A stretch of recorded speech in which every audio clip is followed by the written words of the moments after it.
तकरीबन 10 दिन हुए हैं बहरे टाउन कराची में एक हलचल की कैफियत है। बहुत सारे हमारे कस्टमर्स हैं वो हमसे कांटेक्ट कर रहे हैं कि बहरे टाउन कराची में आखिर हो क्या रहा है, जो प्राइसेस हैं उनमें इतना अप्रिशिएट एकदम कैसे आ गया है। तो इन सब चीज़ों को लेकर मैंने सोचा एक वीडियो बना दी जाए, उसी के लिए मैं हाजिर हुआ हूँ। अस्सलाम वालेकुम, मेरा नाम है मोहम्मद तैयब और आप देख रहे हैं पाक फ्लैग प्रॉपर्टीज़ का यूट्यूब चैनल। तकरीबन एक हफ़्ता या 10 दिन आप कह लें कि मार्केट में एक हिजान की कैफियत, और जिसमें तमाम हमारे मौजूद कस्टमर और डीलर हजरात वो एक परेशान कुन सूरत हाल से गुजर रहे हैं इस वक्त। क्योंकि आज से पहले तकरीबन एक महीना पहले, अगर मैं ज़्यादा दूर की बात ना करूं तो 2 हफ्ते या 3 हफ्ते या 1 महीना मैक्सिमम पहले, जो प्लॉट की जो प्राइस चल रही थी, ख़ास तौर पे अगर मैं कंसीडर करूं तो 125 गज के जो प्लॉट थे काफ़ी हद तक उनकी कीमतें डाउन हुई थी। लेकिन अचानक से हमने देखा कि मार्केट में एक हाई बनी, प्राइस हाइक हुई, और वही जो प्लॉट, फॉर एग्जांपल एक प्लॉट जो 25 लाख का हमें मार्केट में मिल रहा था अलॉटमेंट के साथ, वही जंप किया उसने और वो 35-40 के दरमियान में ट्रेड होना शुरू हो गया। जो हमारे कस्टमर थे वो भी इस बारे में बहुत सारी उनकी क्यूरीज थी, वो भी इस मामले में परेशान थे कि ठीक है प्राइस हाइक बनती है, एप्रिसिएशन बनती है, लेकिन अचानक से 10 से 15 लाख का गैप आ जाना ये कुछ समझ में नहीं आता। तो कुछ लोगों ने इस पे अपना मफरूज़ा कायम किया कि ये सब आर्टिफिशियल है। कुछ लोगों ने कहा कि ये मुल्की सूरत हाल को देखते हुए, कुछ लोगों ने कहा कि कुछ सेटलमेंट हुई है बहरे टाउन कराची के हवाले से। तो उसमें चंद एक पॉइंट्स हैं वो मैं हाईलाइट करना चाहता हूँ। उसमें आप एग्री भी कर सकते हैं, आप डिसएग्री भी कर सकते हैं। जो मेरा पॉइंट ऑफ व्यू है वो मैं आपके सामने रखना चाहता हूँ। सबसे पहले मार्केट की एप्रिसिएशन के हवाले से आप हमारी गुज़िश्ता वीडियोस देखते रहे हैं। हमारा यही मौक़िफ़ रहा है कि मार्केट जाएगी, अच्छाई की तरफ जाएगी, बेहतरी की तरफ जाएगी, और आप आने वाले महीनों में देखेंगे, हम गुज़िश्ता वीडियोस में अपने बताते रहे हैं। लेकिन हमने खुद एक्सपेक्ट नहीं किया था कि इतना जल्दी और इतना प्राइस हाइक होगा।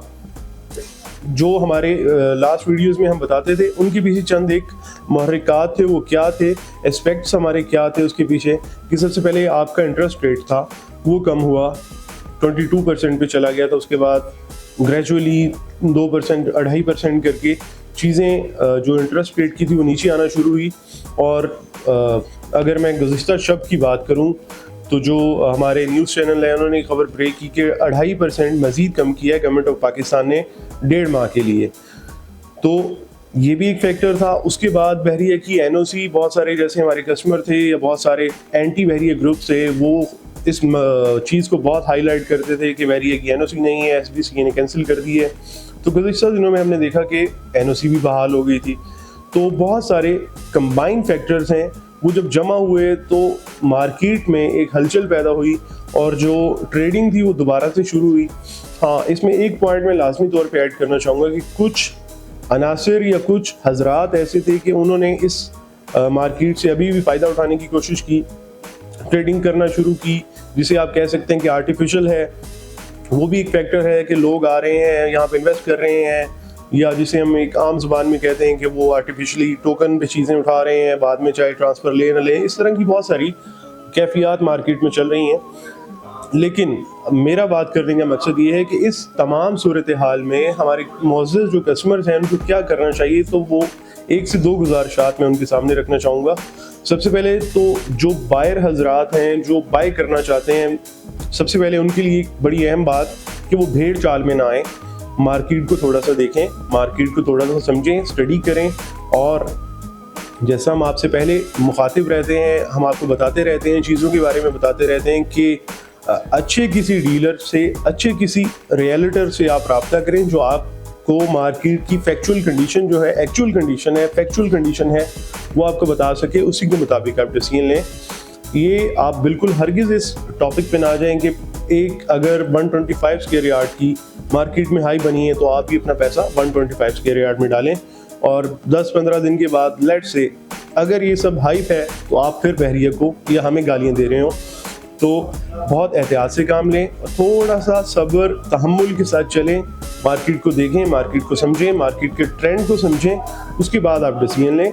और इस बारे में जो सेलर हजरात हैं, जो मेरा सेकंड पॉइंट है, सेलर हजरात को भी थोड़ा सा एहतियात के साथ काम लेना चाहिए, क्योंकि जब ऐसे हम एकदम मार्केट में बूम देखते हैं तो बहुत सारे मौसमी परिंदे भी यहाँ पर तशरीफ़ लाते हैं और कुछ गड़बड़ की भी हमें इस बारे में हमें शिकायत मौसूल होती हैं।